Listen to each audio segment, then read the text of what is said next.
네, 구독, 좋아요. 네. 어떻게, 여기 이렇게 띄우면 되나요? 네. 구독과 좋아요. 구독과 좋아요. 네. 어떻게, 구독과 좋아요. 네. 안 쓰실 것 같은데. 네. 고생하셨습니다.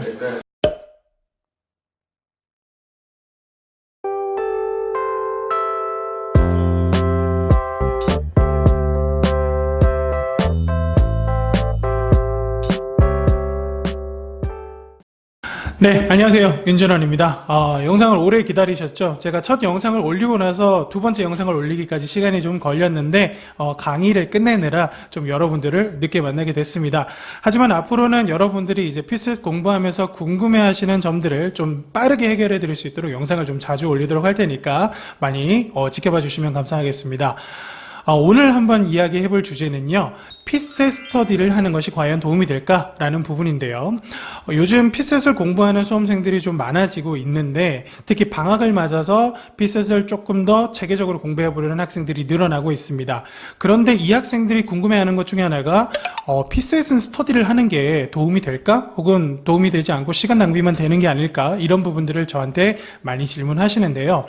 피셋 스터디는 장점과 단점이 있습니다. 먼저 장점은 혼자 공부했을 때 떠올리기 어려운 아이디어, 그리고 다양한 풀이 방법들을 접해 볼 수 있다는 그런 점이 있습니다. 하지만 피셋 스터디는 단점 역시 존재하는데요. 이런 피셋 스터디에서 여러분들이 좋은 아이디어를 얻는다는 건 좋지만 내가 그런 아이디어를 제공하기보다 남들에게 얻으려고만 하는 수험생들끼리 모일 경우에는 굉장히 좀 문제가 달라지겠죠. 그래서 특히 실력대가 비슷한 수험생들끼리 모이게 되면 그런 아이디어를 공유하는 데 한계가 있을 겁니다.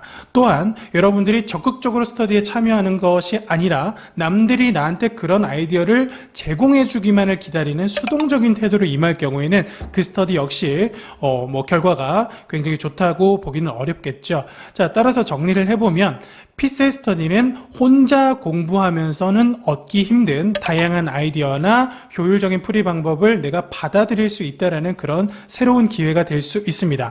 하지만 실력대가 비슷비슷하게 구성된다든지 혹은 모두 수동적인 태도로 남이 나에게 좋은 아이디어를 주기만을 기다리는 스터디가 된다면 피셋 스터디는 시간 낭비가 될 수도 있겠죠.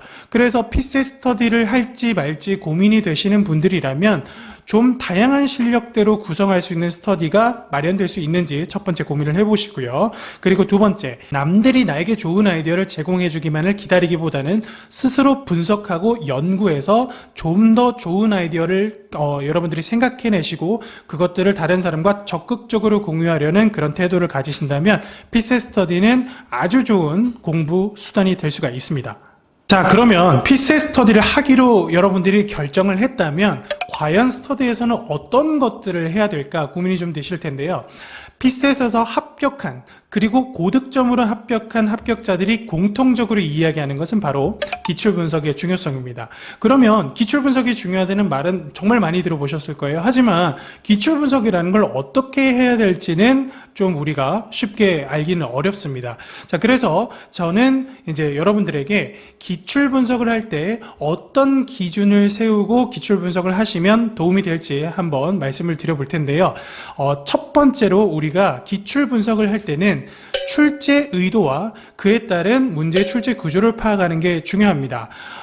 이 얘기는 제가 예를 좀 들어드리면 쉬울 것 같은데, 자료 해석에서 그래프 문제가 나왔을 때 이 그래프에는 그림도 있고 수치도 있겠죠. 하지만 이 문제를 수치로만 해결한다면 이 문제에서 그래프를 사용한 혹은 그래프 자료를 출제한 그런 출제 의도를 100% 활용하는 그런 해결 방법은 아니라고 할 수 있죠.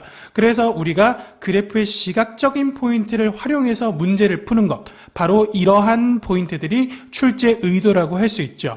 그렇다면 여러분들이 기출 분석을 하실 때는 이 문제가 무엇을 물어보기 위해 출제된 것인지 출제 의도를 먼저 파악하신 다음에, 그렇다면 그 출제 의도를 출제자가 어떤 자료들을 통해서 여러분들한테 힌트를 주고 있는지 분석을 하시는 것이 중요합니다. 자, 그렇다면 여러분들이 출제 의도와 구조에 대해서 분석을 했다면 다음으로 중요한 것은 선지에 대한 효율적인 해결 방법입니다.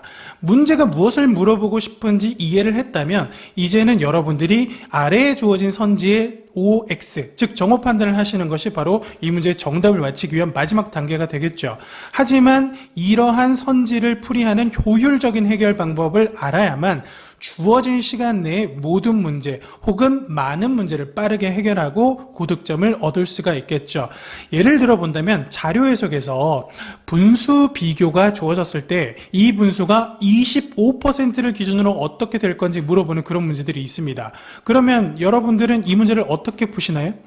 분자와 분모를 서로 나눠서 0.25가 나오면 그걸 기준으로 이게 넘는지 안 넘는지 확인한다? 이거는 여러분들이 그냥 수학, 즉 계산으로 접근하신 거죠. 바로 선지 효율적인 풀이 방법이 아닐 겁니다. 자, 그렇다면 제가 소개해드리는 효율적인 풀이 방법은 분자와 분모가 4배, 즉 여러분들이 피자를 한번 생각해 보세요. 자, 피자가 한 판이 있는데 25%라는 건 몇 조각이죠?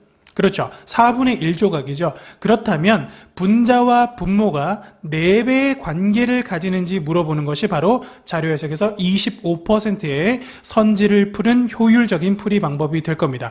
그렇다면 이러한 선지에 대한 효율적인 풀이 방법을 여러분들이 전략적으로 그리고 일관되게 잘 준비를 해두신다면 실제 여러분들이 만나는 문제가 기출 분석에서 다룬 문제도 아닐 거고요. 그리고 여러분들이 풀어야 할 문제가 기출에 나온 문제도 아닙니다. 하지만 여러분들이 잘 풀 수 있는 근거는 뭐죠?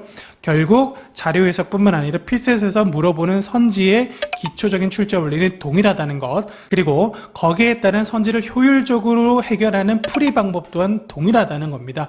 그래서 소재가 바뀌든 숫자가 바뀌든 어떤 형태가 바뀌든 간에 기출 문제는 항상 같은 것을 물어왔고 그 기출의 포인트는 매해 반복되고 있습니다. 따라서 여러분들이 첫 번째, 기출 문제의 출제 의도와 그리고 그에 따른 문제의 구조, 그리고 두 번째, 선지의 효율적인 풀이 해결 방법을 잘 전략적으로 준비를 해두신다면 실제 시험장에서 자료 해석뿐만 아니라 모든 영역에서 고득점을 받을 수 있는 출발점이 될 겁니다. 자, 그러면 마지막으로 정리를 해보겠습니다. 필셋 스터디는 단점도 있지만 여러분들이 적극적인 자세로 임하신다면 가장 좋은 수단이 될 수도 있습니다. 그렇다면 여러분들이 필셋 스터디에서는 기출 분석을 가장 중요하게 다루셔야 되는 거고요. 기출 분석을 하신다면 문제의 출제 의도, 그리고 그에 따른 구조, 그리고 마지막으로 선지의 효율적인 풀이 해결 방법까지 같이 잘 분석을 해두시면 실제 시험장에서 당황하지 않고 고득점을 얻으실 수 있을 거라고 생각합니다. 자, 어떠신가요? 여러분들이 가지고 계신 필셋 스터디에 대한 궁금증이 좀 해결되셨나요? 다음에도 여러분들이 궁금해하는 필셋에서 다양한 궁금증들을 제가 모아서 여러분들에게 속 시원한 해결 방법을 드릴 수 있도록 또 빠른 시일 내에 찾아뵙도록 하겠습니다. 그러면 더워지는 여름 날씨에도 여러분들 건강 조심하시고 열심히 공부해 주시고요. 다음 시간에 또 뵙겠습니다.